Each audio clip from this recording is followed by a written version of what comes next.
बंगाल में बीजेपी चाहे जितना भी हिंदू मुसलमान कर ले, जितना भी बांग्लादेशी घुसपैठिया कर ले और इलेक्शन कमीशन चाहे जितने वोट काट ले, इसका नुकसान सीधा बीजेपी को होता दिख रहा है, क्योंकि ग्राउंड रियलिटी और फैक्ट ममता दीदी और टीएमसी को इजी बढ़त की तरफ लेकर जा रही है। क्योंकि लगातार जो ओपिनियन पोल सामने आ रहे हैं उसमें तृणमूल कांग्रेस सिर्फ जीत नहीं रही है बल्कि एक कंफर्टेबल लीड ले रही है, क्योंकि इलेक्शन कमीशन ने जिन लाखों वोटों को एसआईआर में काटे हैं उसमें से अधिकांश लगभग 65% वोट बंगाली हिंदुओं के हैं। अगर बाप का नाम वोटर लिस्ट में है तो बेटी का नाम कट चुका है, अगर किसी भाई का नाम वोटर लिस्ट में तो दूसरे जिले में उसके भाई भतीजे जो रहते हैं उनका नाम कट चुका है, अगर किसी चाचा का नाम है तो भतीजे का उनके बाहर दूसरे जिलों में रहने वाले परिवारों के नाम को वोटर लिस्ट से काट दिया गया है। बीजेपी और इलेक्शन कमीशन के अंधाधुन अत्याचार, अंधाधुन वोट कटाई का शिकार वो लोग हो चुके हैं जिनका झुकाव थोड़ा बीजेपी की तरफ था भी, लेकिन अपने अपनों का, खुद का, अपने पड़ोसी का नाम वोटर लिस्ट से कटा हुआ देख वो इतने दुखी हो चुके हैं कि बीजेपी के प्रति उनके दिलों में अब गुस्सा उमड़ रहा है। और दूसरी तरफ लगभग हर डबल इंजन राज्य, चाहे वो मणिपुर हो, उड़ीसा हो, असम हो, मध्य प्रदेश हो, उत्तर प्रदेश हो, उत्तराखंड हो या हो दिल्ली,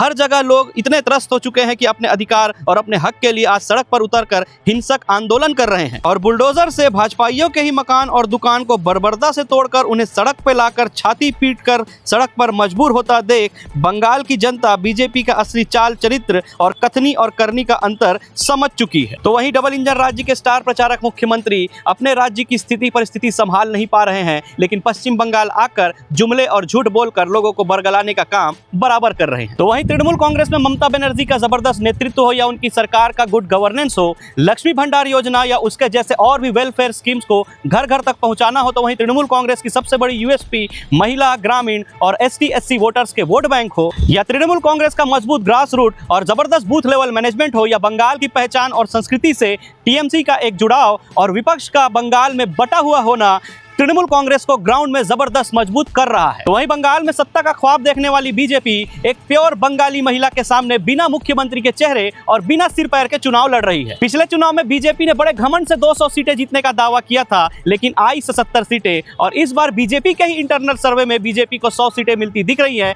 इसका मतलब बीजेपी 35-40 सीटों के बीच में ही सिमट सकती है। गोदी मीडिया और बीजेपी के घटिया और दो कौड़ी के प्रचार तंत्र को अगर किनारे करके वोटर्स ट्रेंड, ग्राउंड रिपोर्ट्स और डेटा के आधार पर अगर देखा जाए तो पश्चिम बंगाल में ममता बनर्जी और उनकी टीएमसी ट्रेंडिंग में चल रही है और वापस आने वाली है। आपकी इस पर क्या राय है हमें कमेंट करके जरूर बताएं और हमें फॉलो और सब्सक्राइब करके ही वीडियो को स्क्रॉल करें।